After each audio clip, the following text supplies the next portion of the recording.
जी, जी, जी, सभी को बहुत-बहुत शुभकामनाएँ।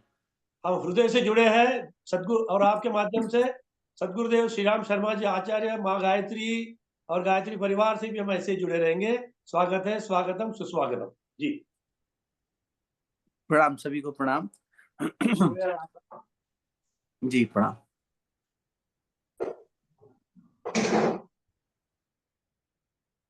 अंग्रेजी कैलेंडर के हिसाब से सभी को नव वर्ष की बहुत-बहुत शुभकामनाएँ। अंग्रेजी कैलेंडर का नव वर्ष आ गया है, 2025 हो गया है। वैसे तो हम लोग चैत्र को नया साल मानते हैं, जब चैत्र आता है तब। इसलिए हमारे राष्ट्र कवि रामधारी सिंह दिनकर जी को कहना पड़ा, ये नववर्ष हमें स्वीकार नहीं है, अपना ये त्योहार नहीं है, अपनी ये तो रीत नहीं है, अपना ये व्यवहार नहीं है ना। तो उनको ये कहना पड़ा कि अभी तो ठंड है, पूरी वसुधा जो है ठंड में ठिठुर रही है, ये कैसा नववर्ष है। नववर्ष का मतलब तो होता है उल्लास, उत्साह, उमंग। और अभी तो सब शीत की जकड़ में बैठे हैं, अभी वसंत आने दो, धरती को अपने रंग में निखरने दो, चारों ओर हरियाली छाने दो, चिड़िया कलरव करने दो। तो ऐसे करके उन्होंने ये बात समझाई उस समय पर, विशेष रूप से जब हम पाश्चात्य नकल में ज़्यादा जा रहे थे। तो उन्होंने कहा कि स ये जो संस्कृति है और इसके जो हम संतान हैं, हमें किसी उधार की आवश्यकता नहीं है। हमें ऋतुओं के साथ जीवन को आगे बढ़ाना भारतीय ऋषियों को आता है। तो उसी ऋषि परंपरा को नमन करते हुए समाज के साथ चलना चाहिए। 2025 कैलेंडर बदल गया है, तो उस दृष्टि से नया साल आ गया है, तारीख बदल गई है, तो हम संसार के साथ चलें, किंतु अपनी मौलिकता को याद रखते हुए ये ध्यान रखें कि अपना नववर्ष अभी आने वाला है, तो उसपे भी मनाएँगे, आज भी मनाएँगे। और मैं तो कहता हूँ हर दिन मनाना चाहिए। गुरुदेव कहते थे, हर दिन नया जन्म, हर रात नई मौत। तो वो उल्लास और उत्साह जो भीतर है, वो तो 31 दिसंबर को जितना था उतना ही 1 जनवरी को है। लेकिन जब ऋतु बदलेगी तो वो उल्लास उत्साह अपने आप और तेज हो जाएगा और प्रगाढ़ हो जाएगा। तब ऐसे ठिठुर-ठिठुर के नहीं बैठना पड़ेगा शॉल ओढ़ के। तब जो है एकदम खुले मन और उत्साह तन के साथ में मनुष्य का, बाहर की ऋतु का भी भीतर की प्रकृति पर प्रभाव तो पड़ता ही है।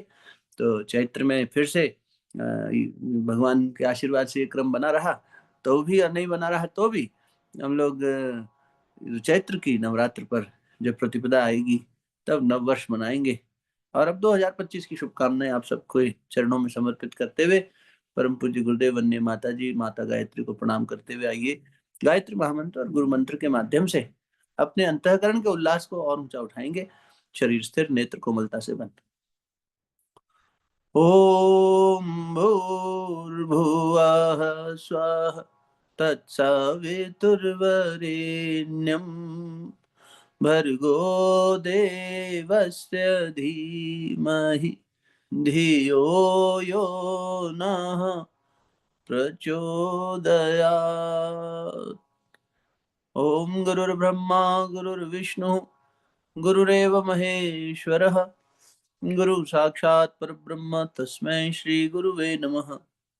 अखण्डमण्डलाकारं व्याप्तं येन चराचरं तत्पदं दर्शितं येन तस्मै श्री गुरुवे नमः। मातृवत् लालयित्री च पितृवत् मार्गदर्शिका नमोऽस्तु गुरुसत्तायै श्रद्धा प्रज्ञायुता च या। अखण्डानन्दबोधाय शिष्यसन्तापहारिणे सच्चिदानन्दरूपाय तस्मै श्री गुरुवे नमः। अज्ञानतिमिरान्धस्य ज्ञानाञ्जनशलाकया चक्षुरुन्मीलितं येन तस्मै श्रीगुरुवे नमः। ध्यानमूलं गुरुर्मूर्तिं पूजामूलं गुरुपदं मन्त्रमूलं गुरुर्वाक्यं मोक्षमूलं गुरुकृपा। मोक्षमूलं गुरुकृपा। ॐ विश्वानि देव सवितर्दुरितानि परासुव यद्भद्रं तन्न आसुव। ओम शांति शांति शांति। दोनों हथेलियों को अच्छे से आपस में मलिए। प्राप्त हुई दिव्यता को मुखमंडल पर, अपने हृदय कमल और नाभि कमल पर स्पर्श करें।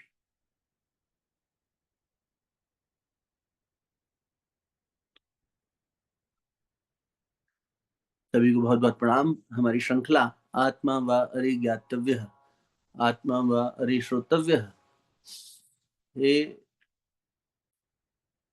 मैत्री माँ याज्ञवल्क्य जी ने कहा अपनी पत्नी से कि ये आत्मा ही जानने योग्य है, सुनने योग्य है, निधिध्यासन करने योग्य है। इसी को जानो, इसी को समझो। यही एक ऐसी इकाई है जिसे मनुष्य को जानना सुनना चाहिए। उसी पे मंथन चल रहा है। और पिछली कड़ी में हमने देखा था कि कैसे आत्मा की पुकार को सुनना, अस्तो माँ सदगमय तमसो माँ ज्योतिर्गमय मृत्युर्मा अमृतंगमय।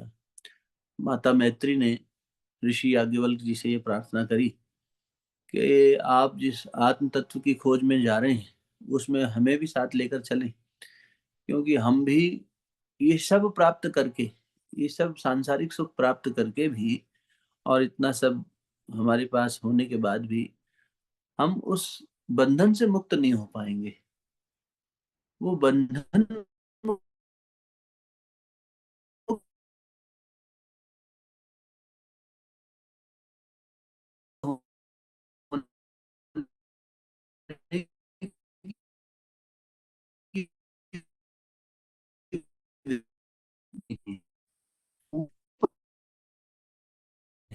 होने की माता जी का हाथ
अंकुर भैया वॉइस आ नहीं रही है, इंटरमिटेंट आ रही वो थी। म्यूट हो गया है, म्यूट हो गया। हाँ, नहीं वो मेरा, जी मुझे लगा इंटरनेट ने जो है मुझे वापस रोक दिया था। अब आप तक आवाज आ रही होगी, आ रही, है ना? जी जी, हाँ जी। अब आ रही है आवाज। जी, वही निवेदन हो रहा था कि नचिकेता को जब उनके पिताजी ने यम को दान में दे दिया और ये कहा कि उनके पिताजी वैदिक पंडित थे और गाय का दान कर रहे थे पूजा में, तो उन्होंने कहा कि अगर आपको दान करना ही है तो श्रेष्ठ दान दीजिए, ये बीमार और बूढ़ी गाय क्यों दान में दे रहे हैं?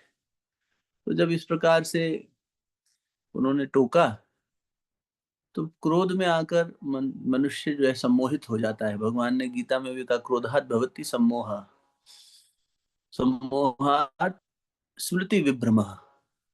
और सम्मोहित व्यक्ति की स्मृति भ्रमित हो जाती है, वो भूल जाता है कि वो क्या है, क्या कह रहा है, क्या कर रहा है। 2/63 में भगवान ने गीता जी में कहा। तो नचिकेता के पिता ने भी क्रोध में आकर अपने ही पुत्र को ये कह दिया कि तू मुझे दान देने पर टोक रहा है, मैं तुझे समझ मृत्यु को दान देता हूँ, जा मैं तुझे दान में देता हूँ। तो ऐसे में नचिकेत एक आज्ञाकारी शिष्य और पुत्र होने के नाते चल दिए यम भगवान के यहाँ। और 3 दिन उनको प्रतीक्षा करनी पड़ी क्योंकि यमराज थे नहीं। तो जब लौटे यमराज तो नचिकेत अपने ध्यान में बैठे थे। तो उन्होंने पूछा ये कौन है, तो बताया गया कि देखो ये आपकी प्रतीक्षा में बैठे थे और 3 दिन से बैठे हैं। तो उन्होंने कहा आप 3 दिन में बैठे हो तो तुम पहले तो 3 वरदान मांग लो। तो नचिकेता ने कहा कि मुझे एक तो ये वर दीजिए कि मेरे पिताजी से जो भूल हुई है उसे क्षमा किया जाए, उसका वो प्रायश्चित कर सकें, उसकी शक्ति दी जाए। और फिर अपने बंधु बांधवों के लिए, सबके लिए प्रार्थना करने के बाद तीसरी जो उन्होंने वरदान मांगा वो यही था कि ये आत्मा को कैसे जाने। ये वरदान दीजिए कि जीव जन्म मरण के मृत्यु जो बंधन है इससे कैसे मुक्त हो। आदि गुरु शंकराचार्य कहते थे ना पुनरपि जननम पुनरपि मरणम पुनरपि जननी जठरे शयनम इह संसारे खलु दुस्तारे कृपया पाही पारी मुरारे। उसकी कृपा लो, उसकी कृपा में जाओ और वही पार करेगा। वो मुरारी की शरण में जाओ, वो पार करेगा। भज गोविंदम गोविंदम भज मूढ़मते। हे मूढ़मती, हम सोचते हैं नहीं हम तो बहुत अक्लमंद हैं, समझदार हैं, मूढ़ कहाँ है।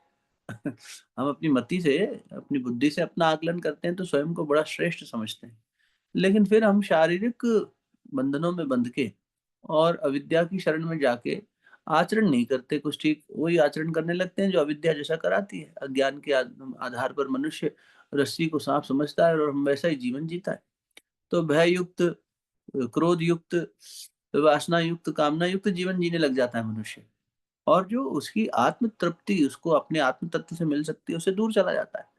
तो नचिकेता ने जब भगवान यमराज से ये मांगा कि मुझे ये ब्रह्म विद्या दीजिए, तो उन्होंने पहले बहुत टाला उसे, या यूं कह सकते हैं कि बहुत परीक्षा ली कि सत्पात्र भी है कि नहीं, वास्तव में चाहता भी है कि नहीं। जैसे ठाकुर रामकृष्ण परमहंस कहा करते थे कि बच्चा जब वास्तव में भूखा होता है तब माँ उसे भोजन देती है। चाहे अपने शरीर से दूध पिलाना पड़े, चाहे भोजन पका के देना पड़े, वो तब देगी जब बच्चा वास्तविकता में भूखा हो। एक बच्चा खेल रहा है, माँ चूल्हा पका रही है और वो रो रहा है, तो माँ कहेगी अरे जरा इसको कुछ कोई गोदी में ले लो। तो पिताजी ने गोदी में ले लिया, बच्चा चुप हो गया, किसी बड़े भाई बंधु ने संभाल लिया, बच्चा खुश हो गया। फिर उसके बाद फिर रोया तो माँ ने कहा इसको जरा खिलौना दे दो, जरा चुप हो जाएगा। लेकिन जब वो वैसी चीख से पुकारता है भूख वाली, तो माँ जलता हुआ चूल्हा छोड़ के भाग जाती है और उसके पास दौड़ी दौड़ी जाती है, उसको अपना अमृत पान कराती है। तो ये कब हुआ? जब बच्चे की प्यास सच्ची थी तब। तो वो भी ये देखना चाह रहे थे कि नचिकेता की प्यास सच्ची है भी कि नहीं, को जानता है कि नहीं, ये हम नहीं कह रहे, है ना। क्या वास्तविकता में इसके मन में इस को जानने की जिज्ञासा है। पिछले सत्र में भी हम बात कर रहे हैं कि तन्मयता, जब मानिका के प्रश्न के उत्तर में ये संवाद हुआ था कि जब तक तन्मयता नहीं आती तब तक हमारी उसमें निरंतरता नहीं आ पाती। तो नचिकेता को जब उन्होंने टटोला, अब देखिए नाम कितना सुंदर हमारे ऋषियों ने दिया है, न अचिकेता। नचिकेता मतलब न अचिकेता, जो अचकचाता ना हो, जो जरा भी अचकचाता ना हो, जो अपना जिसमें दृढ़ता हो, निश्चय हो, पूरा दृढ़ संकल्प हो। हम अचकचा जाते हैं, हम चाहते तो है आत्मा को जानना, आत्मा की आवाज पर चलना, लेकिन जैसे ही चलने लगते हैं, अर्जुन अचकचा गए थे ना शुरुआत में, भगवान की कृपा से ही हुआ था वो भी, ताकि हम सबको गीता का प्रसाद मिले, लेकिन अर्जुन अचकचा गए थे। अर्जुन थोड़ा अचकचे हो गए कि अरे मेरे जो स्वजन है मैं उनके खिलाफ कैसे लड़ूं। जबकि अर्जुन जिनके विरुद्ध खड़े थे वो अर्जुन जानते थे पहले से इस बात को कि किनके विरुद्ध खड़े होने वाले हैं। उनको क्या कोई अब थोड़ी ना पता लग रहा था कि अरे अचानक भीष्म पितामह सामने आ जाएंगे कि द्रोण सामने आ जाएंगे, तो मालूम था घर परिवार के लोगों के विरुद्ध में ही लड़ना है। लेकिन उस समय जब प्रत्यक्ष सामने खड़ा हुआ देखा तो घबराहट आ गई मन में, अचकचा गए।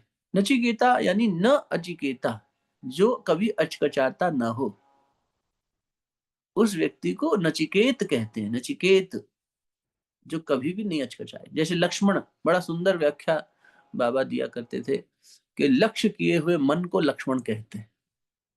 तुम्हारा मन लक्ष्य लेकर चल पड़े, और लक्ष्य किए हुए मन को, उनका लक्ष्य निर्धारित था कि मुझे प्रभु राम की सेवा करनी है। भैया राम बाद में, वो मेरे लिए प्रभु पहले है, माता सीता और भैया राम मेरे लिए गुरु भगवान समान है, भगवान ही है, उन्हीं के सेवा में चलना है। यहाँ तक कि उनकी माता जी ने विदाई में ये कहा कि लक्ष्मण सो मत जाना एक पल के लिए भी। दो पात्र हमें ऐसे मिलते हैं जैसे अर्जुन और लक्ष्मण, इन दोनों ने ये सिद्धि प्राप्त कर ली थी कि निद्रा जयी थे, ये नींद पर विजय प्राप्त कर लिए थे। तो कहते हैं कि जब तक मूर्छा नहीं लगी मेघनाथ के बाण से, तब तक लक्ष्मण जी सोए ही नहीं थे पूरे वनवास के कांड में। उस पूरे वन क्षेत्र में हमेशा जागे हुए मिले लक्ष्मण जी, रात हो चाहे दिन हो प्रभु की सेवा में लगे रहे।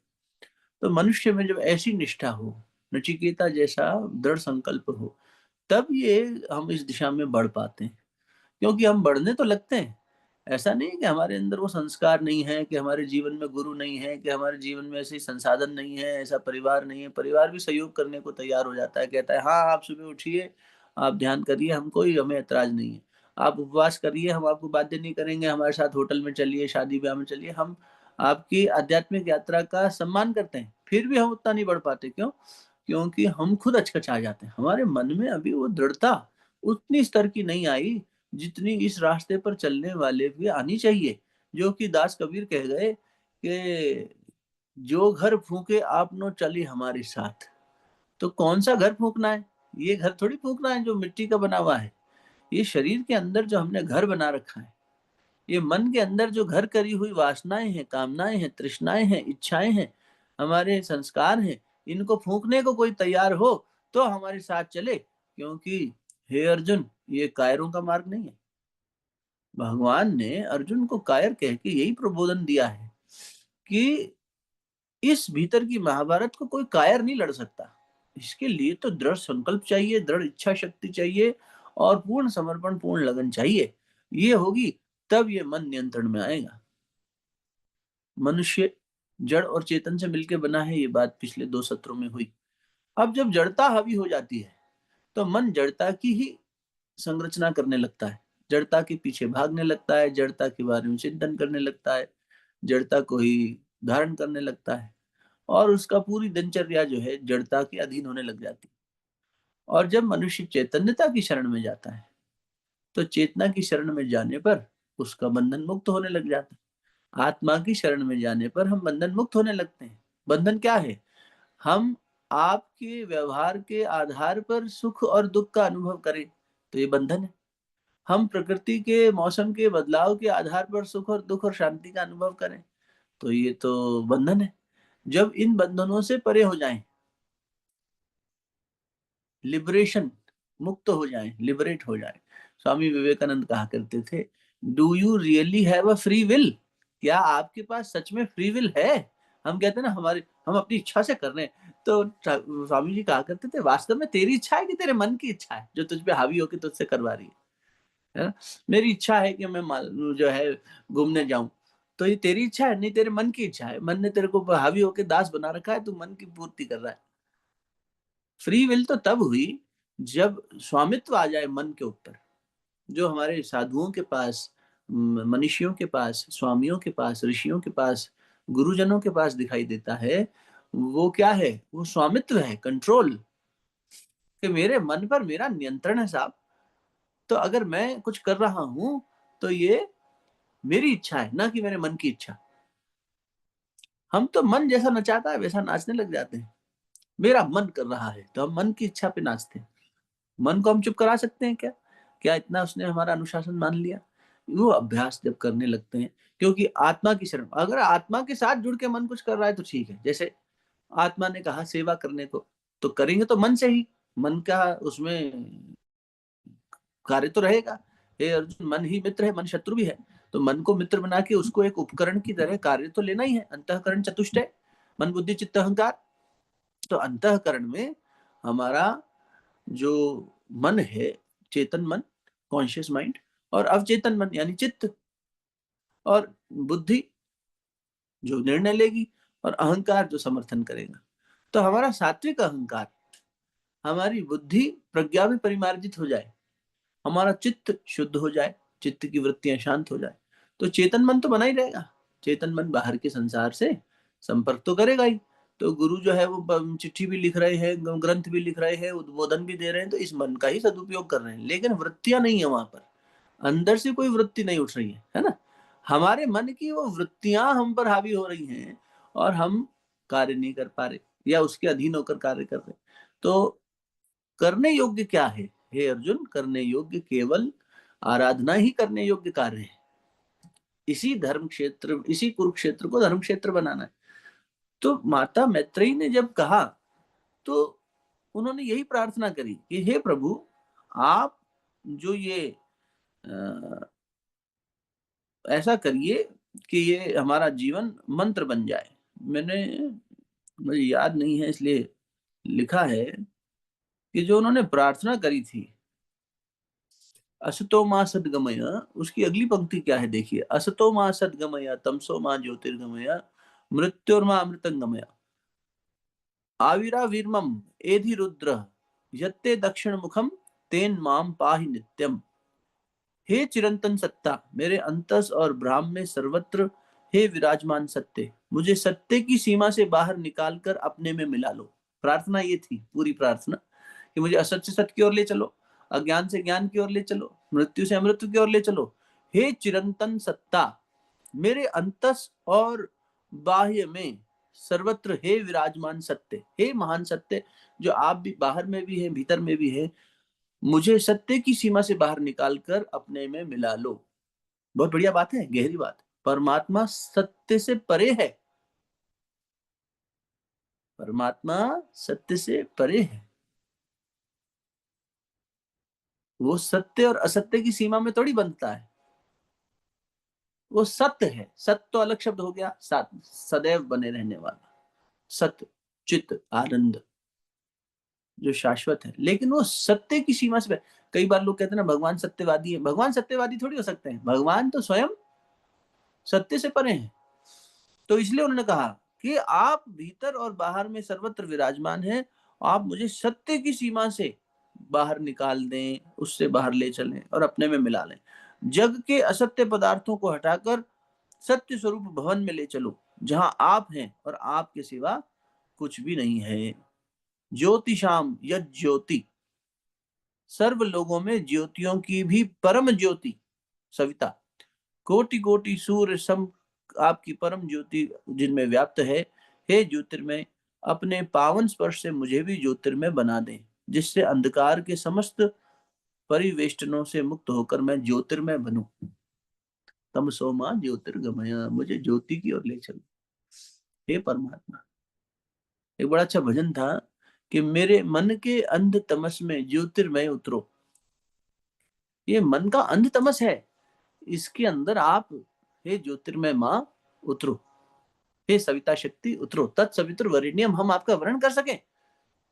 ये प्रार्थना मैत्री माता कर रही है याज्ञवल्क्य जी से, ये प्रार्थना नचिकेता जी कर रहे हैं भगवान यमराज से, ये प्रार्थना अर्जुन कर रहे हैं भगवान श्री कृष्ण से कि हे योगेश्वर, मुझे बताएं, आप योग के ईश्वर हैं, मैं कैसे जुड़ूं अपनी ही अंतरात्मा से, और कैसे चलूं परमात्मा सत्य की ओर, और कैसे इन सारे लोकों से परे होकर सत्य लोक में विराजमान हो जाऊं। ओम भू ओम भुवः ओम स्वः ओम मह ओम जनः ओम तपः ओम सत्यम।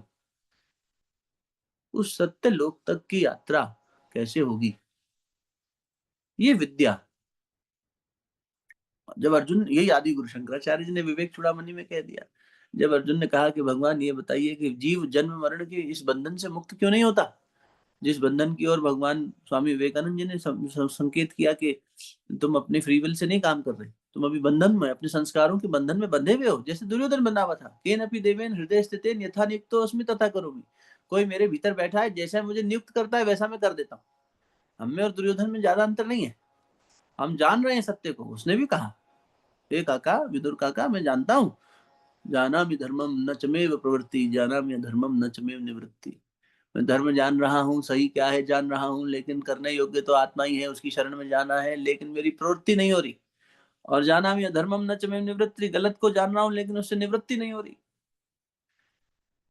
तो अर्जुन ने पूछा कि भगवान ये बताइए कि जीव ऐसे बंधन में क्यों बंधा रहता है, प्रकृति और पुरुष में से या जड़ और चेतन में से क्यों वो बंधा रहता है। तो उन्होंने बोला क्योंकि वो जड़ता की, यानी कि प्रकृति की सब उसमें बंधन में बंधा रहता है, प्रकृति को ही सब मान लेता है। ये प्रकृति जड़ है, यानी नाशवान है। तो जब नाशवान में जिएगा तो नाश होगा, उसका जन्म भी होगा, मरण भी होगा, और इसी बंधन में उसका पुनरपि जननम पुनरपि मरणम होता रहेगा। तो उन्होंने क्या कहा था, भज गोविंदम गोविंदम भज मूढ़मते। कोई भजता ही नहीं। भजन, भगवान का भजन, भजन सिर्फ गायन नहीं है, भज धातु से बना है भजन शब्द, और भज धातु का मतलब है सेवा। भज धातु का मतलब है सेवा। जैसे युज मने जुड़ना, ऐसे भज मने सेवा। जब तक हम अपनी आत्मा की सेवा ही नहीं करेंगे, अपना सुधार संसार की सबसे बड़ी सेवा है, गुरु जी को कहना पड़ा, सबसे बड़ी सेवा क्या है, अपना सुधार कर ले बेटा। नहीं हम अपनी पत्नी को बदलेंगे, परिवार को बदलेंगे, देश का सुधार करेंगे, अरे कैसे सुधार करेंगे, नहीं हो पाएगा। जब तक अपना सुधार नहीं करेंगे, हम किसी भी रास्ते से आगे बढ़ जाएं, हम दूसरे का हित नहीं कर पाएंगे, क्योंकि हमने अपना ही नहीं करना जाना तो दूसरे का कैसे करेंगे। तो भगवान ने कहा, हे अर्जुन, मेरी शरण में आता ही नहीं है जीव, तो क्या करूं। जब मेरी शरण में आए तो भगवान, हम तो आपकी शरण में रोज आते हैं गुरु जी, हम तो आप ही की शरण में चल रहे हैं, शरणागत हैं अनन्य आश्रय के साथ। इसलिए गीता जी में कहना पड़ा अनन्य आश्रय, आत्मा का ही अनन्य आश्रय जब होगा। लेकिन वो अनन्य आश्रय के लिए क्या चाहिए, फिर वही निष्ठा चाहिए ना। निष्ठा नहीं होगी, समर्पण नहीं होगा उतना, तो क्या होगा, उतना प्रेम ही नहीं है अभी हमें अपनी आत्मा से, तो हम मन के प्रेम में बंध जाएंगे वापस, मन जैसा नचाएगा नाचेंगे। तो प्रत्याहार तो के बिना तो ध्यान तक जा नहीं सकते, समाधि तक जा ही नहीं सकते। आत्मा के साथ सम स्थिति में आना, समाधि, वो स्थिति में जाने के लिए शुरुआत तो हमें प्रत्याहार, धारणा, ध्यान, ये सब सीढ़ियां चढ़नी पड़ेंगी। एकाग्रता को जीवन में लाना पड़ेगा और इतना प्रेम अपनी अंतरात्मा से करना पड़ेगा कि उसी दिशा में हम चल सकें। तब हम बंधन मुक्त होने लगेंगे। तब हमारा सुख दुख शांति समृद्धि बाहर के वातावरण पर और लोगों पर और परिस्थितियों पर नहीं, बल्कि अपने अपने अपने खुद के पुरुषार्थ पर और परमात्मा की कृपा पर टिकेगा। अभी तो हम बाहर पर वो हैं साहब, चीनी कम पड़ जाए चाय में तो हमारा परेशानी है, नमक तेज हो जाए तो हमारी परेशानी। अभी तो हम इंद्रियों के दास है ना। तुम हो एक अगोचर सबके प्राणपति, ओम जय जगदीश हरे। परमात्मा अगोचर है और हमारी इंद्रियां गोचर। इंद्रियों को गो भी कहते हैं। गो मतलब पृथ्वी भी, गो मतलब इंद्रिया भी, और गो मतलब गौ माता भी। इसलिए गोपाल नंदन भगवान का नाम हुआ गोपाल। हमारी इंद्रियों का रक्षक है वो, पालक है वो। लेकिन कब बनेगा,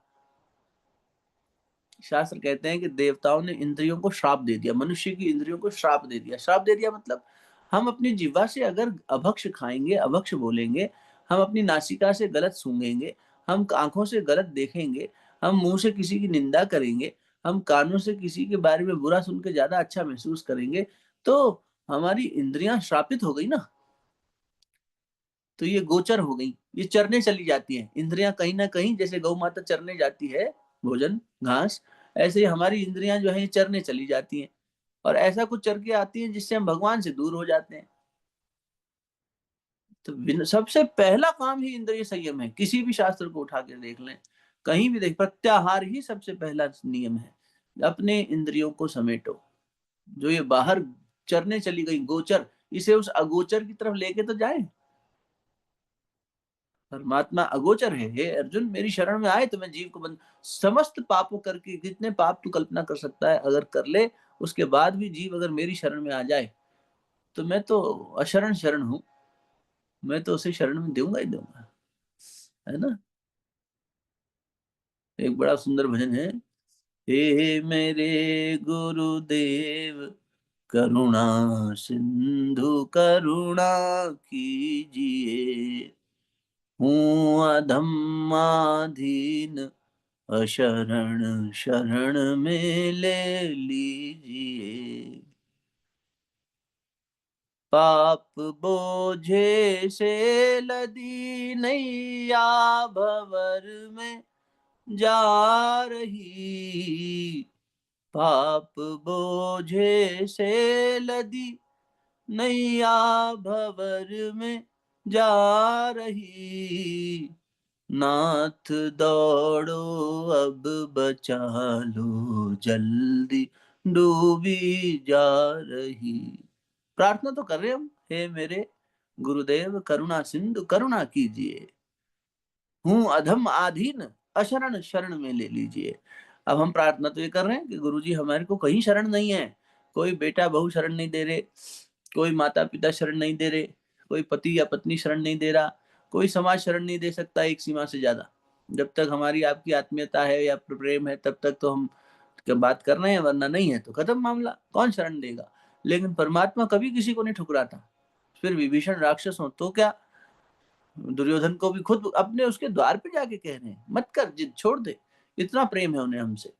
और फिर अगर महाभारत भी हो रही है तो प्रेम के नाते ही हो रही है, द्वेष के नाते नहीं हो रही। कृष्ण ने कोई द्वेष थोड़ी निकाला था कि मेरे कहना नहीं मानेगा तो मैं इसको अभी पीड़ित करता हूँ, ऐसा थोड़ी है।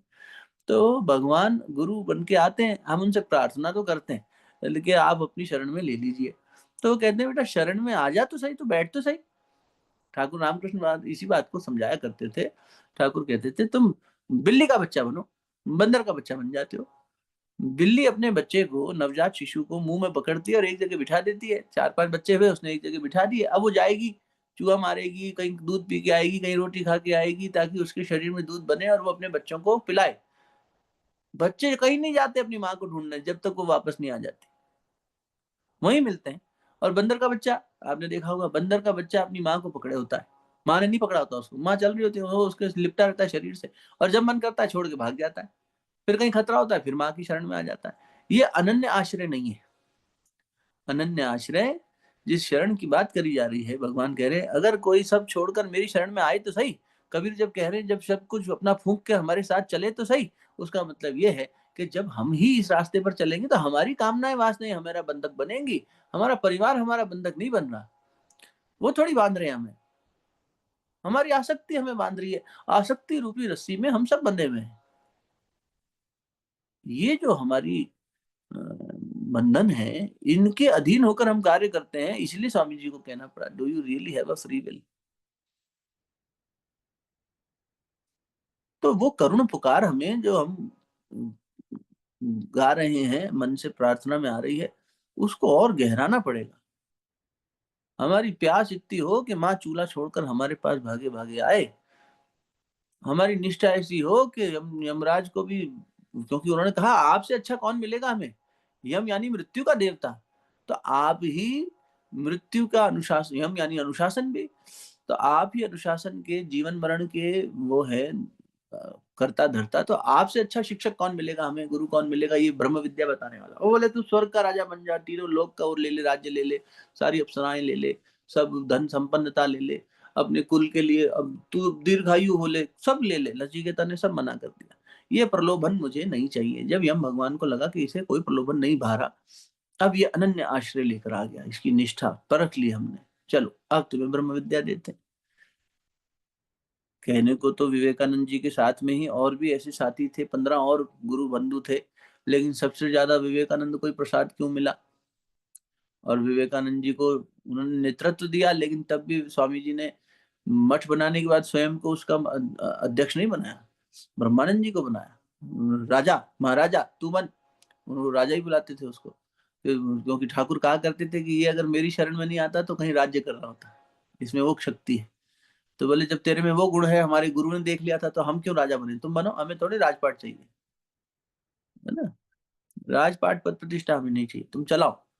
तो उन्होंने उनके आदेश पर चलाया, वो भी एकदम भरत वाले भाव में चलाया कि तुम ही हो लेकिन हम तुम्हारे निर्देशन का पालन करेंगे। तो राखाल महाराज ने चलाया, मठ को आगे बढ़ाया। तो कहने का भाव ये है कि जब वो एक तन्मयता आ जाती है, उस जिज्ञासा को तन्मयता में बदलना होगा।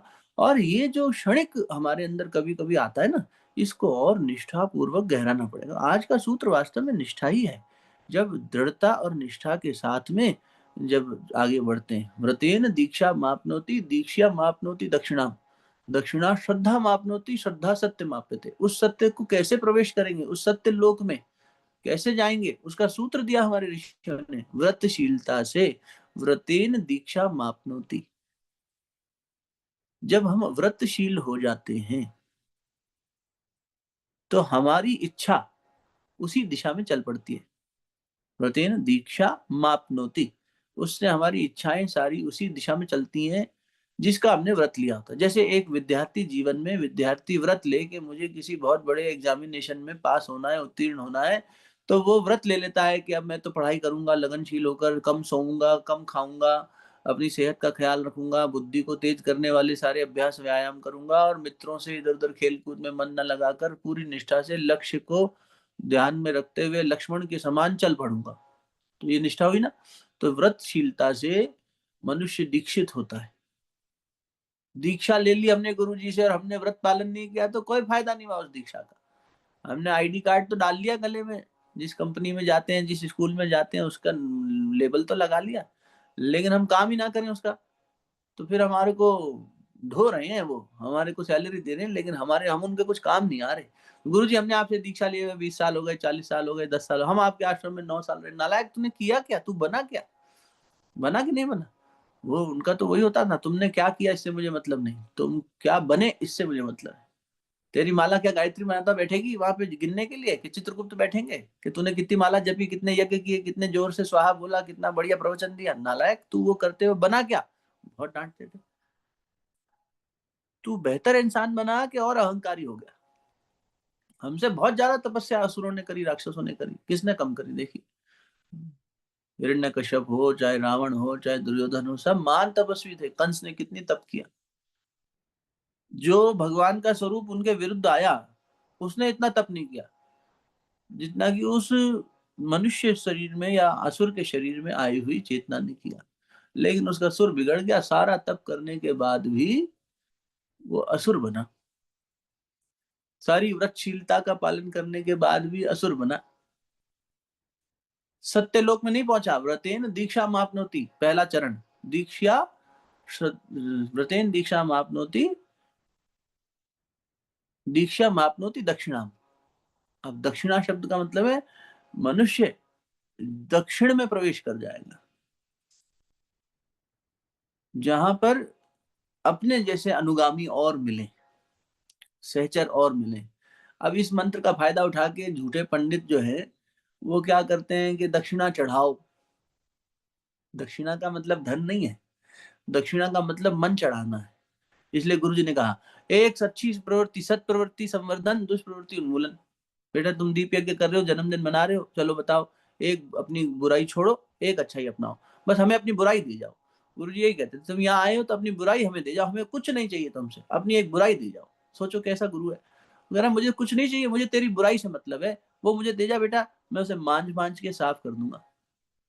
तेरी कामना को ही उपासना में बदल दूंगा। तेरी दिशा बदल के तेरी गति और दिशा दोनों सही कर दूंगा।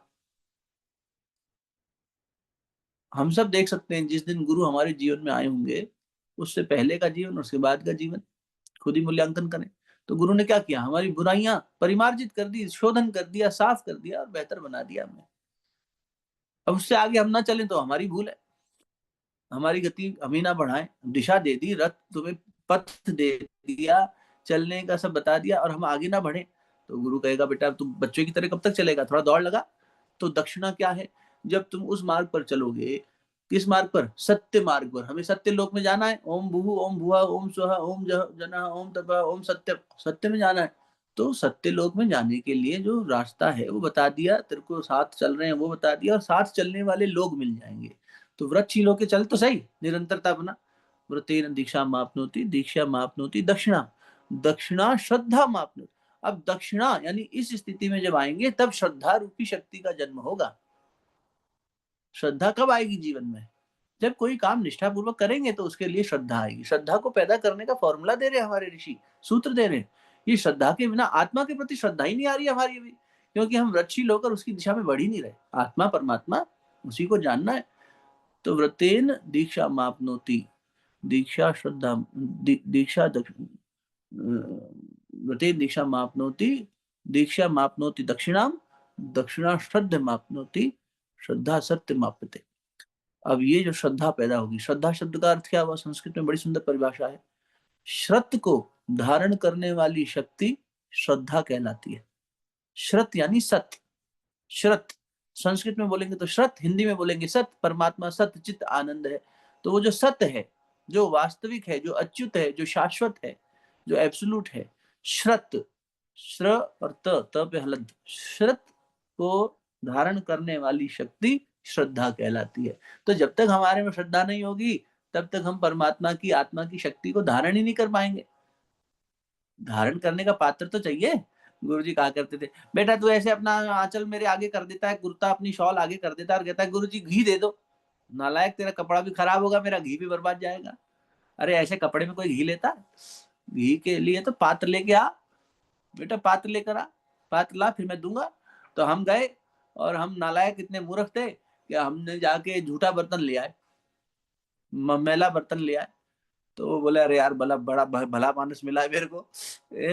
दूध लेने जब हम जाते हैं, दूध लेने देने वाला आए घर में या गौ माता से दूध का दोहन करें तो क्या गंदी बाल्टी में दूध निकालेंगे? क्या गंदे झूठे पात्र में दूध लेंगे? वो भी कहेगा बेटा इसको धो के लाओ, तब ये दूध इसमें जाएगा, नहीं तो दूध भी खराब जाएगा और कुछ काम नहीं आएगा। तो गुरुजी हमें तो मांझना नहीं आता हमारा बर्तन, हमें कैसे मांझना है पता नहीं, हम अबोध हैं, ला मैं मांझ दूं। अच्छा ठीक है, आप ही मांझ दो। अब जब वो मांझने बैठे तो हमने शोर मचा दिया, अरे गुरु जी हमारा मन इतना जोर से मांझ दिया आपने। है ना, वो हो जाता है। एक बड़ा अंग्रेजी का वो कहावत है, एक बड़े अच्छे सूफी संत हुए रूमी नाम से, वो कहते थे, if you get irritated by each rub, how will I polish you. अगर तुम हर घिसने पर चीखोगे तो मैं तुम्हें पॉलिश कैसे करूंगा। कुम्हार अगर अपना दीपक बना रहा है और माटी कहे कुम्हार से, अरे भैया इतना क्यों मुझे रौंद रहे हो, अरे तेरे से बनाना है इसलिए रौंदना जरूरी है भाई। अब वो हर बात पे तुम चीखोगे तो भगवान तुमने हमारे साथ ऐसा क्यों किया। गुरु जी आपने बहुत कठोर हमारे को अनुशासन दे, बेटा तेरे भले के लिए किया, तेरा बर्तन मंजेगा नहीं तो तेरे में अमृत दूंगा कैसे। वो हमें पात्र बनाने को भी तैयार है, वो पात्र मांझने को भी तैयार है, हम समर्पण नहीं करते तो दिक्कत हो जाती है, हम देना नहीं चाहते, हमारा अपना बंधन हमें बांध देता है। अर्जुन घबरा गए ना, फिर भगवान को उन्होंने लेकिन एक काम कर दिया, अगर हम वो काम कर लें तो अर्जुन के समान हमारे हम भी श्रेष्ठ हो जाएंगे। अर्जुन ने कहा कि मैं शिष्य के रूप में आपकी शरण में आता हूँ, शिष्यस्ते हम, मैं शिष्य के रूप में आपकी यानी आपको गुरु मान लेता हूँ। अब आप मुझे संभालिए, ना केवल मुझे बताइए, मुझे संभालिए, मुझे आगे बढ़ने का रास्ता बताइए। तो ये श्रद्धा, ये निष्ठा उनमें आई, तो भगवान ने देखा इसमें निष्ठा तो आई, और इसे समझाया फिर, इसलिए चौथे अध्याय में जाके भगवान को कहना पड़ा, 4/39 में समझाना पड़ा कि श्रद्धावान लभते ज्ञानम, कहाँ है तेरी श्रद्धा, दिखा मुझे। श्रद्धावान को ही ज्ञान मिलेगा, वो सत्य का ज्ञान, वो सत्य का सब कुछ जो है मिलने का, आत्मा का सत्य का ज्ञान, परमात्मा का ज्ञान किसको मिलेगा, जिसमें श्रद्धा है। श्रद्धा कैसे आएगी महाराज, जिसमें दक्षिणा चढ़ाने की क्षमता है। दक्षिणा मतलब पैसा चढ़ाना नहीं है, अपना मन चढ़ाना है। और दक्षिणा कौन चढ़ा सकता है, जो दीक्षित होगा। और दीक्षित कौन होगा, जो व्रतशील होकर चलेगा। तो जीवन में पहले प्रत्याहार लिया, व्रतशीलता आई, फिर हमने धारणा बनाई, धारणा ही दक्षिणा है। पतंजलि भगवान की शरण में चले तो उनके अनुसार देखें तो प्रत्याहार, धारणा, ध्यान, समाधि। तो समाधि यानी सत्य लोक कैसे पहुंचेंगे, जब ध्यान उसकी दिशा में जाएगा। ध्यान उस दिशा में कैसे जाएगा, जब उस मन में वैसी चीज की धारणा होगी, जिसकी धारणा होगी उसका ध्यान करेगा। मन में अगर नारी की धारणा है तो नारी की तरफ ध्यान करेगा। परमात्मा को नारी रूप में देखता है तो माँ के रूप में, तो वैसे ध्यान धारणा होगी। और पुरुष रूप में देखता है तो वैसी धारणा करेगा, जिसके जैसी श्रद्धा वैसा करेगा, कोई दिक्कत नहीं, स्वतंत्रता है। तो जो मन में संसारिक सुख का रस है तो उसकी धारणा लेके बैठा तो उसी का ध्यान लगा रहेगा, संसार का ध्यान लगा रहेगा हमेशा। ध्यान किसका लगा हुआ है, जिस वस्तु पर हमारी धारणा टिकी है उसका। शरीर को अगर धारणा बना रखा है कि शरीर ने हमें धारण किया हुआ है ना, हमने शरीर को धारण किया, तो हम कौन है, आत्मा है। हमने शरीर को, I am not a body with soul, I am a soul having a body. जब ये चिंतन में परिवर्तन आता है तो हम आत्मा है, हमने शरीर को धारण किया हुआ है, अब ये हमारे अनुशासन में चले। हमने मन को धारण किया हुआ, ये हमारे अनुशासन में चले। हम उस परमात्मा को धारण करते हैं अपनी अंतरात्मा में, वो हमारे अंदर शक्ति बन के पैदा होता है, जन्म लेता है, आगे बढ़ता है और हमें आगे बढ़ाता है। तब वो स्थिति आती है कि कबीरदास जी जो है वृंदावन में बैठे थे जमुना जी के किनारे, तो एक संत ने देखा, बोले कबीर तो निर्गुणी है, निराकारी है, ये भक्ति का रस क्या लेंगे। उनके मन में वैसा दोष आ गया, आ जाता ना कई बार, एक अरे तो इनकी तो इनका पंथ अलग है, हमारा अलग है। भक्ति तो ज्ञानी है, निर्गुणी है, निराकार की बात करते हैं। कबीर तो भक्ति रस नहीं जानेंगे, नहीं तो वृंदावन का भक्ति रस तो कोई रसिक ही जान सकता है। तब जमुना जी से आवाज, भगवान प्रकट हुए, दर्शन दिए भगवान ने। और भगवान ने कहा, कबीर जी का दोहा नहीं है, भगवान का लिखा दोहा। जैसे सूरदास जी जब शरीर छोड़े तो भगवान ने उनके दोहे पूरे किए, तो 1.25 लाख दोहे में 1 लाख दोहों में सूर शाम नहीं लिखा हुआ, 25,000 दोहों में सूर शाम लिखा हुआ है कि ये भगवान ने पूरा किया है। तुम्हारा संकल्प भगवान पूरा करता है, गुरु पूरा करता है, अगर निष्ठा आ जाती है तो। हम थोड़ी करते हैं, हम करना शुरू करते हैं बस, फिर वो कहते हैं 1 कदम तू बढ़ा, 1000 कदम मैं आऊंगा तेरी कदम, मैं तेरे पास, मैं करूंगा तेरा काम पूरा, बेटा तू लिख तो सही, चल तो सही। तब भगवान ने आके कहा, कबीरा मन निर्मल भया जैसे गंगा तीर, और पाछे पाछे हरि फिरे कहत कबीर कबीर। फिर भगवान ध्रुव जी की इंद्रियों में प्रकट हुए। ध्रुव भी बहुत अच्छी गाथा है, एक बड़ा अच्छा ग्रंथ है। आप लोग क्योंकि बहुत अच्छा अध्ययन करते हैं, स्वाध्याय करते हैं, सब करते हैं, और इनमें आपकी रुचि और रस सब कुछ है, स्थितियां सबकी अच्छी हैं। भक्तमाल करके एक ग्रंथ है, भक्तमाल, नाभा जी ने लिखा था। नाभा जी बहुत बड़े संत हुए वृंदावन के, उन्होंने रचित किया भक्तमाल। तो उन्होंने भक्तों की कथाएं लिखी, तुलसीदास जी, कबीरदास जी, सूरदास, मीराबाई, अलग अलग कैटेगरी बनाई उसकी। जैसे राज्य करने वाले राजा भी ऐसे हुए, जैसे राजा अम्बरीश, राजा जनक इत्यादि, है ना। तो कोई राजपाट करता हुआ है लेकिन भक्त है, कोई सब त्याग करके भक्त बना हुआ है, कोई जैसे अभी कुछ नाम लिए।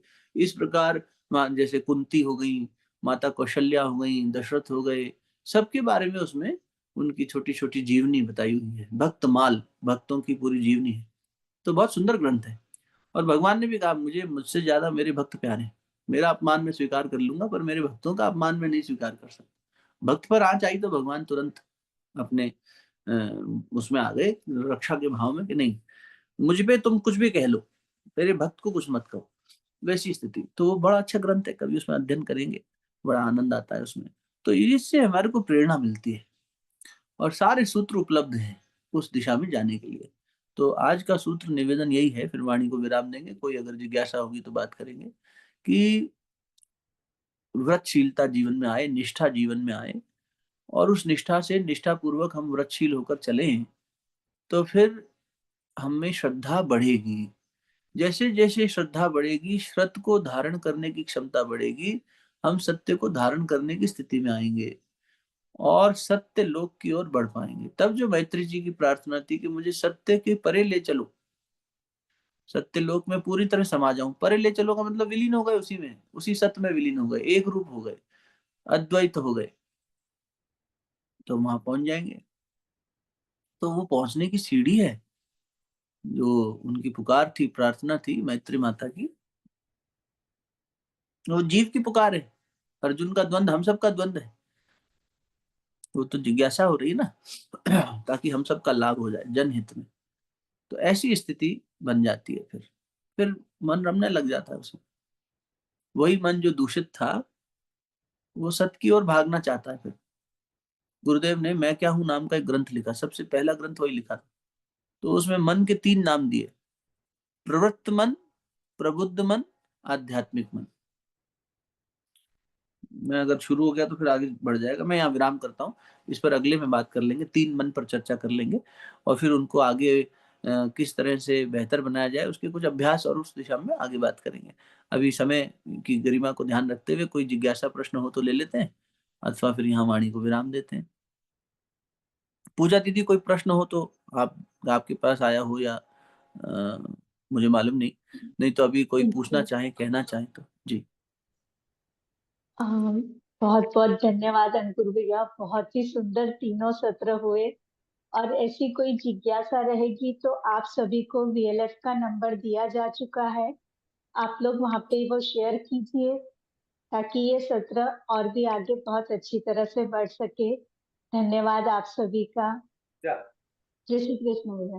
पूजा दीदी, एक प्रश्न पूछना है। जी जी ये जी। अंकुर भैया ने किताब का नाम बताया है ना, थोड़ा सा अंकुर भैया अगर बताएं कि भक्त माल करके कुछ नाम था। हाँ, भक्तमाल पूजा दीदी, भक्तमाल नाभा जी ने लिखी थी। नाभा जी बहुत बड़े संत हुए हैं वृंदावन के। नाभा जी ने भक्तों की गाथा लिखी है, और गीता प्रेस से मिल जाने की संभावना पूरी है। गीता प्रेस छापता है उस ग्रंथ को, जैसे साधक संजीवनी है अपनी गीता जी, है ना, इसी प्रकार मोटा ग्रंथ है, वो मोटा ग्रंथ है, काफी बड़ा ग्रंथ है, और उसमें छोटे छोटे सभी ऐसे कैटेगराइजेशन किया हुआ है। मतलब 100 से भी अधिक भक्तों की उन्होंने उसमें सूची रखते हुए, बहुत अच्छा ग्रंथ है। क्योंकि भक्तों के जीवन में जो रस है ना, उससे हमारे जीवन में बहुत स्फुरना और प्रेरणा आ जाती है। तो हमारी उपासना को, हमारी आध्यात्मिक यात्रा को गति देने के लिए एक बहुत अच्छा ग्रंथ है भक्तमाल। आप मेरे पास अगर ये हुआ, अगर इसलिए कह रहा हूँ है तो, लेकिन वो हम लोग यहाँ जब शिफ्ट हुए ना पहाड़ों में, तो काफी सामान हमारा ऋषिकेश में, ग्रंथ जो है कुछ बाकी है अभी, तो संभव है वहां छूट गया हो। तो आप देखेंगे मिल जाएगा। नाभा जी का लेना, लेकिन नाभा जी का लिखा हुआ भक्तमाल। बहुत अच्छे, इसमें वो जो भक्तों नाभाजी का ना, भी अच्छा चिन्हन नाभाजी बना से, है। नाभाजी की नाभाजी। नाभा, भ राधा। भ भारत वाला, हाँ हाँ नाभा बिल्कुल। भारत हाँ, वाला भ। धन्यवाद धन्यवाद। हाँ, अंकुर जी, मुझे एक प्रश्न पूछना था। जी, ये अरूप का साक्षी कैसा बने? प्रश्न थोड़ा और दोहराए, मैं सुन नहीं पा रहा हूँ। अरूप का साक्षी कैसा बने? अरूप का शाब्दिक अर्थ, हाँ, अरूप का शाब्दिक अर्थ। प्रश्न नहीं समझा। मैं प्रश्न स्पष्ट समझ नहीं पा रहा वाणी काका। अरूप का साक्षी, साक्षी, साक्षी। साक्षी, हाँ, अरूप का साक्षी। Yes yes. अच्छा, अरूप का साक्षी तो ये हुआ जो हम रूप में परमात्मा को देख रहे हैं ना। जैसे हम क्या है, मन की जो क्षमता है काका, वो शुरुआती मन की जो सीढ़ियां हैं, उसमें उसकी क्षमता कल्पना शक्ति की है। अगर मैं आपसे कहूं कि हुला लाला जूजू नाम का एक पशु है, तो आपके मन में कोई छवि आई क्या उसकी? नहीं आई। नहीं। बोले क्या है हुला लाला जूजू? तो हमने कहा कि अच्छा, आपने हुला लाला जूजू नहीं देखा? हाथी जैसा तो पेट है उसका, और जिराफ जैसी गर्दन है, और कंगारू जैसा पाउच है, उसमें एक छोटा हुला लाला जूजू भी है, और उस सांप जैसी पूंछ। तो मन की शक्ति है इमेज इमेज बनाने की। इसलिए बच्चों को क से कबूतर दिखाना पड़ता है कि कबूतर कैसा है, ताकि उसके मन में एक चित्र अंकित हो। आवाज आ रही है? हाँ, आ रही जी आवाज आ आ रही है रही ना है। आने का? अरे हाँ अरे अरे। आ अच्छा। रही।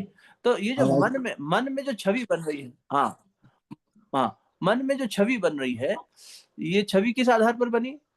हमारे अंदर ही चित्त में उसकी छवि थी, इसलिए हम हाथी समझ गए बोलते, जिराफ समझ गए बोलते, कंगारू समझ गए बोलते, सांप समझ गए बोलते। लेकिन हुला लाला जूजू नहीं समझे, क्योंकि उसकी कोई छवि ही नहीं थी। अब बन गई। अब मान लो सच में कोई ऐसा प्राणी हो, तो आप तुरंत कहेंगे हाँ यार, इसके बारे में कहीं सुना था, ये हुला लाला जूजू शायद ऐसा कुछ नाम है इसका, और ऐसा कोई प्राणी होता है। तो ये जो मनुष्य के मन की क्षमता है, वो है चित्रण करने की, चित्र में सोचने की। हमारे ऋषियों ने निराकार को साकार बनाया ही क्यों? निराकार ही रहने देते। ये सारे साकार स्वरूप जो हमें दिखाई दे रहे हैं, वो हमें समझाने के लिए हैं। अरूप की साक्षी होना ऊंची साधना है, अद्वैत में जाना। इसलिए जब हनुमान जी से पूछा गया कि आपका और रामचंद्र जी का क्या संबंध है, तो उन्होंने बड़ा अच्छा उत्तर दिया। क्योंकि क्या संबंध है ये पूछा, तो उन्होंने कहा संबंध किस दृष्टि से? अगर इस दृष्टि से कि शरीर की दृष्टि से देखें तो मैं बंदर हूं, वो मनुष्य है, ये संबंध है। बंदर और मनुष्य का जो संबंध है वो संबंध है। अगर आप भक्ति की दृष्टि से देखें तो मैं भक्त हूं, वो भगवान है। और अगर आप अद्वैत की वेदांत की दृष्टि से देखें तो राम और हनुमान एक ही है। क्या अंतर है बताओ? हम सब एक ही हैं।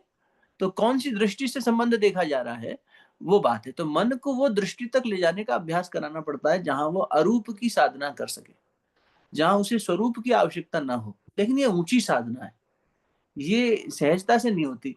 पहले हमें स्वरूप को जानना पड़ता है। अब अगर कहा जाए कि शिवत्व की शक्ति जीवन में धारण करें, और हमने शिव जी को देखा ही ना हो, अभी तो हमने शिव जी की कल्पना कर रखी है, हमारे ऋषियों ने एक चित्रण दिया हुआ है कि शिव ऐसे कैलाश पे बैठे हैं, साधना में हैं, गले में सांप है, चंद्रमा है, और सर पे गंगा है, और शरीर से भस्म निकल रही है। तो इस तरह का उनका जीवन है, इस तरह का परिवार है, ये वाहन है, इत्यादि है। ये व्याख्या करी, तो व्याख्या करी तो समझ में आया कि शिवत्व मतलब जहर भी पीना पड़ेगा, साधना भी करनी पड़ेगी, मन को शांत भी रखना पड़ेगा, तो शिव की उपासना से हमें ये शक्ति मिलेगी।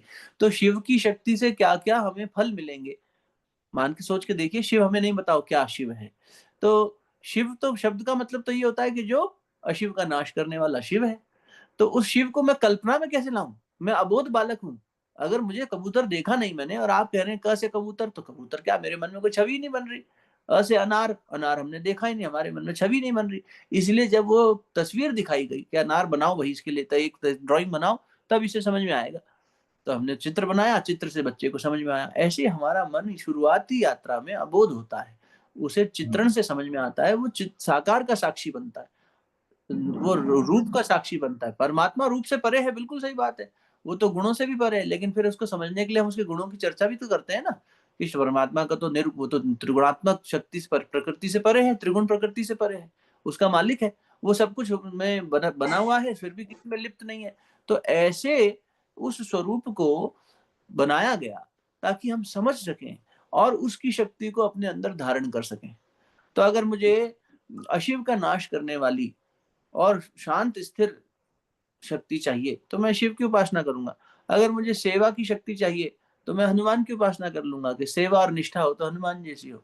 अगर मुझे मर्यादा की उपासना करनी है कि मेरे जीवन और मर्यादित हो तो मैं राम की शरण में चला जाऊंगा। अगर मुझे ये है कि हर परिस्थिति का समाधान निकालने की शक्ति मेरे में आए तो मैं विष्णु जी की शरण में चला जाऊंगा।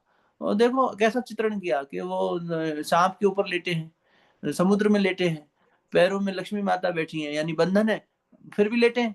अब हमारे पैरों में कोई बैठा और हमें उठ के चलना हो, कहाँ भागे? उठ के भागे, कोई समस्या आ गई, वो नारद जी आ जाते हैं, नारायण नारायण, धरती पर समस्या आ गई, वो हिरण्यकश्यप ने ऐसा वरदान मांग लिया और ब्रह्मा जी ने तथास्तु कर दिया, इसका तो कोई तोड़ ही नहीं निकल रहा।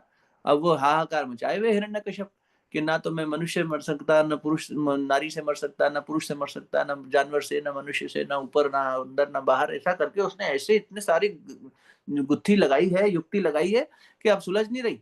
तो विष्णु जी क्या कर रहे हैं? डोंट वरी, इसका समाधान निकाल लेंगे अपन, कोई ना कोई समाधान जरूर निकालेंगे। मनुष्य में जब ऐसी शक्ति पैदा करनी हो उसको कि हर परिस्थिति का समाधान निकाल सके तो वो विष्णु की उपासना करे। तो विष्णु जी दिखते कैसे हैं महाराज? अरे वो क्षीर सागर में लेटे हैं, भागना भी चाहे तो नहीं भाग सकते। हम और आप भी क्षीर सागर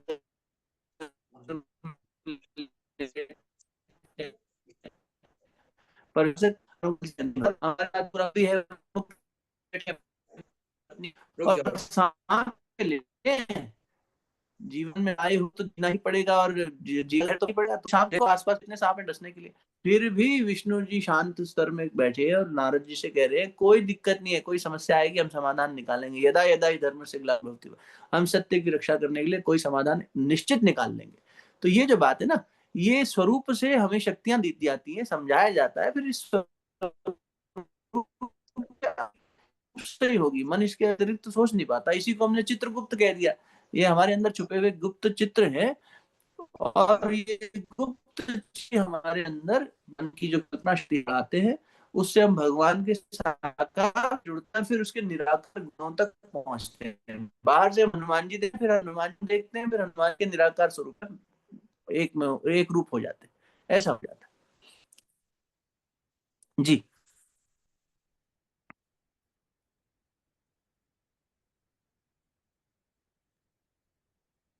तो अरूप का साक्षी होने के लिए पहले स्वरूप का साक्षी होना पड़ेगा। बहुत साधना करनी पड़ेगी सर। साधना बहुत करनी पड़ेगी करनी पड़ेगी साहब।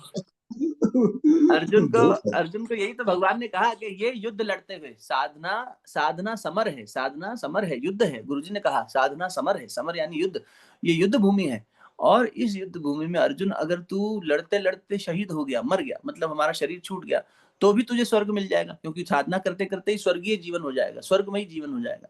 और अगर तू कहीं जीत गया तो पूरी सृष्टि का राजा बन जाएगा, मतलब परमात्मा में एक रूप हो जाएगा, सत्य लोक में स्थापित हो जाएगा। तो जिस जीवन में तो निरंतर यात्रा है, इस शरीर में नहीं तो किसी और शरीर में, अगले किसी जन्म में सही, ये पूंजी साथ चलेगी। कबीर असो धन संचिए जो आगे को होए, शीश चढ़ावत गांठ जात देखा को। इस साधना की पूंजी जाएगी। इस समय इस शरीर के साथ अभी बचा है, उसमें ज्यादा से ज्यादा इसका सदुपयोग करके आत्मा की शरण में जाया जाए और इस पूंजी को इकट्ठा किया जाए। इसी को देवी संपदा कह दी, चाहे वो शंकर जी ने कहा हो, चाहे गीता जी में भगवान कृष्ण कहा हो, दैवी संपदा इकट्ठी करो, आसुरी संपदा छोड़ो और आगे बढ़ते चलो। वही है जीवन। गुरु जी ने सत्प्रवृत्ति और दुष्प्रवृत्ति के एक का संवर्धन करो, दूसरे का उन्मूलन करो। पतंजलि ऋषि ने मन को शांत करने की बात कह दी, बुद्ध ने साक्षी होने की बात कह दी। तो तरीके अलग अलग हो गए, बात अलग अलग तरीके से की गई, एक ही चीज को बार बार अलग अलग तरीके से कहा गया। जब हम नहीं समझते तो अलग अलग तरीके समझाते हैं, हम फिर भी नहीं समझते हम हमारी गति बढ़ती ही नहीं। बहुत सकोल है सर, बहुत डीप है।